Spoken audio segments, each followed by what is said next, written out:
Hi అండి. ఈరోజు మనము రాగి పిండితో లడ్డూలు చేసుకుందామండి. ఫస్ట్ అయితే కొన్ని పల్లీలు బాదపప్పు మంచిగా ఎర్రగా అయ్యేటట్టు వేయించుకోవాలండి. చూడండి ఇలా మంచిగా ఎర్రగా అయింది. ఇవి తీసేసి అరకప్ అంతా పెసరపప్పు వేసుకుందామండి. సిమ్ములో పెట్టి వేయించుకోవాలండి. మళ్ళీ పెసరపప్పు కూడా కొంచెం పండుగ వేయించుకోవాలండి. మరీ ఎక్కువ పెడితే నల్లగా అయిపోతుంది. నెయ్యిలోనే వేయించుకోవాలండి. నేనైతే 2-3 స్పూన్లు అంత నెయ్యి వేసి పల్లీలు బాదము పెసరపప్పు వేయిస్తున్నాండి. అన్నీ ఈ కప్పుతోటి కప్పు కొలత తీసుకుంటున్నాండి.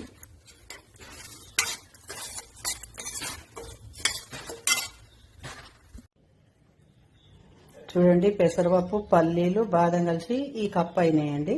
ఈ కప్పు బెల్లము మళ్ళీ నేను చూపిస్తాను. మాడని వద్దండి, వాసన వస్తుంది. మాడు వాసన ఏవైనా కానీ వేయించుకున్నంత వరకే పండుగ వేయించుకొని తీసేయాలండి. ఆ వేడికే ఎర్రగా అయిపోతుంటాయి.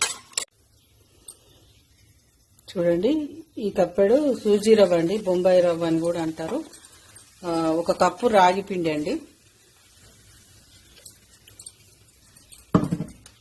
మంచిగా పండుగ వేయించుకోవాలండి. 2-3 స్పూన్లు అంతా నెయ్యి వేసిన నేను. మాడనియొద్దండి, మంచిగా వేయించుకోవాలండి. ఇగో అడుగంటుతూనే ఉంటుంది చూడండి. మంట తక్కువ పెట్టుకోవాలి. మంచిగా కొంచెం నువ్వులు కూడా వేయించి పక్కకు పెట్టుకోవాలండి. ఇవి మిక్సీకి వేసుకోవద్దు. కొంచెం జీడిపప్పు కూడా పక్కకు పెట్టుకోవాలి వేయించుకొని. ఇవి మాత్రం ఇప్పుడు మిక్సీకి బరకగా వేసుకోవాలండి. అంత మెత్తగా చేయొద్దు, పంటికి తగిలితే టేస్ట్ ఉంటట్టు చేసుకోవాలి. ఈ రాగి పిండిల్నే మనం ఏం చేయాలంటే 4-5 యాలకులు వేసుకోవాలండి, సపరేట్ పొడి చేసిన దానికన్నా.